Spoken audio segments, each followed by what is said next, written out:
Alright, this will be a quick little video tour of the classroom. I'm happy to answer any questions you have at the end. Please look around for these items as they're mentioned in the video.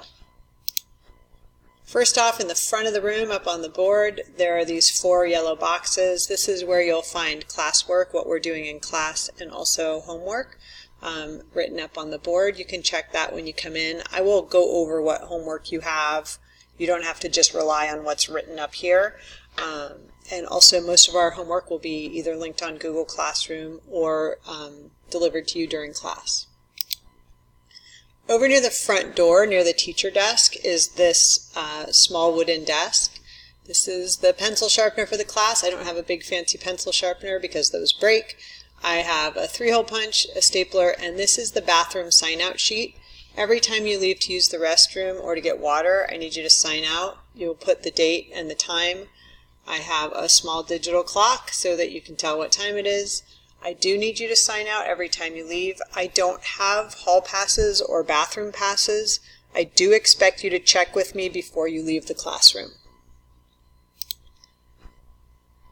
If you turn to the back of the room, near the back door, this cabinet generally has equipment that I will access. Please don't go in there unless I tell you to. Over here are the whiteboards for the class, and in the blue basket are whiteboard markers and erasers. We're going to use those fairly often. If you're in my class for APT, here are the APT books. Also back here are some colored pencils and some other paper, scratch paper, things like that that you might need. This door over here leads to a teacher workroom. Again, there's no reason for you to go into that room. Please do not go in there unless you have permission from me. We're lucky that we always have a Chromebook cart in this room. If we are careful with it, we will get things plugged in and your Chromebooks will be ready to go. If you're in my science classes, on top of that Chromebook cart are some folders. Those will contain your materials for your table that we may grab from time to time. I often will send one person from your table to go back and get Chromebooks. I don't want to have a big traffic jam of people back there, so we'll do our best. You'll get used to putting the Chromebooks away, and I appreciate your respect for those Chromebooks. If you look in the back corner of the room, opposite the door, you'll see some storage space. I teach 3 science classes and 2 STEM engineering electives. I end up with a lot of things on counters, on shelves, and around the room. I'm going to ask that if it's not your project, if it's not your work, please don't touch it. That includes materials that may be out on counters or on the shelves. Up front, in the front corner of the room, the front sink is an eye wash. Trust me when I say that a lot of water comes out of that. We're not going to test that out to make sure that that's what really happens. No one's ever had to use the eye wash. I think we're going to be fine. We're not even doing chemistry in here this year.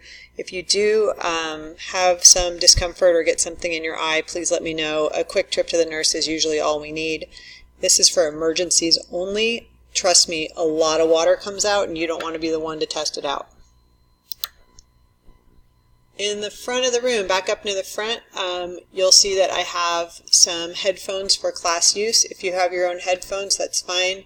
If you need to borrow some, that's fine as well. I do ask that you carefully wind up the cord when you're done and put them back into the pockets. Don't just dump them on top of the 3D printer and leave them there.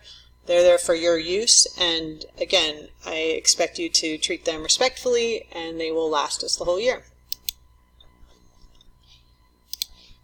I don't know if this is going to work or not, but my plan is for this thing to be our timer. So when I need you to be quiet, I'll start the marbles running down that little marble track, and you need to be quiet by the time they're at the bottom.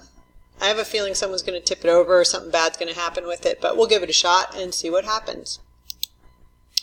So that was your tour of 502. If you have any questions, please feel free to ask. I don't expect you to memorize where everything is, but you should be aware of your surroundings and start to learn where things are. Thanks.